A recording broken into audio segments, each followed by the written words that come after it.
بسم اللہ الرحمن الرحیم نحمدہ ونصلی ونسلم علی رسولہ النبی الکریم۔ قربانی کے حوالے سے سوال کیا گیا کہ اگر کسی شخص نے قربانی کی منت مانی ہے کہ اگر میرا فلاں کام ہوا تو پھر میں قربانی کروں گا، اب اس قربانی کے گوشت کا کیا حکم ہے؟ کیا اس گوشت کو گھر والے خود بھی کھا سکتے ہیں یا پھر اس گوشت کو صدقہ اور خیرات کرنا یہ لازم اور ضروری ہے؟ دیکھیں، اگر کسی شخص نے منت مانی ہے کہ میرا فلاں کام ہوا تو پھر میں قربانی کروں گا، تو اب اس گوشت میں سے نہ وہ خود گھر والے کھا سکتے ہیں اور نہ ہی وہ گوشت جو ہے امیر لوگوں میں، اغنیاء لوگوں میں تقسیم کر سکتے ہیں، بلکہ وہ سارے کا سارا گوشت جو ہے وہ غریبوں میں، مسکینوں میں تقسیم کرنا یہ لازم اور ضروری ہے کہ یہ منت کی صورت پائی گئی کہ اب اس گوشت کو جو ہے صدقہ و خیرات کرنا یہ لازم اور ضروری ہے۔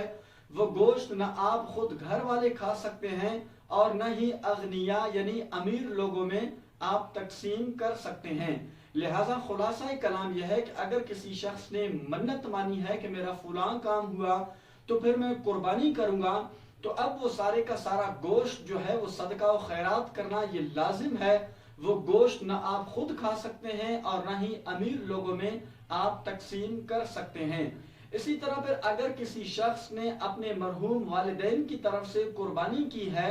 تو اب اس گوشت کے حوالے سے حکم یہ ہے کہ اگر کسی شخص نے خود یعنی کہ اپنے مرحوم والدین کی ایصال ثواب کے لیے قربانی کی ہے، یعنی کہ والدین نے یہ وصیت نہیں کی بلکہ جو ہے اولاد نے اپنی مرضی سے، اپنی رضا سے ان کی ایصال ثواب کے لیے قربانی کی ہے، تو اب اس گوشت کو آپ خود بھی کھا سکتے ہیں اور امیر لوگ بھی کھا سکتے ہیں، اپنے دیگر رشتہ داروں میں بھی وہ گوشت آپ تقسیم کر سکتے ہیں۔ لیکن جو ہے اگر والدین نے یہ وصیت کی ہے کہ ہمارے مرنے کے بعد جو ہے آپ کو قربانی کرنی ہے ہماری طرف سے، تو اب چونکہ یہاں پر وصیت والی صورت پائی گئی ہے تو اب اس گوشت کا بھی حکم یہ ہے کہ نہ آپ گھر والے کھا سکتے ہیں اور نہ ہی وہ گوشت جو ہے آپ امیر لوگوں میں، اغنیاء لوگوں میں تقسیم کر سکتے ہیں۔ خلاصہ کلام یہ ہے کہ اگر آپ نے اپنی مرضی سے اپنے مرحوم والدین کی طرف سے قربانی کی ہے ایصال ثواب کے لیے، تب تو اس صورت میں وہ گوشت آپ کھا سکتے ہیں، دیگر رشتہ داروں میں بھی تقسیم کر سکتے ہیں۔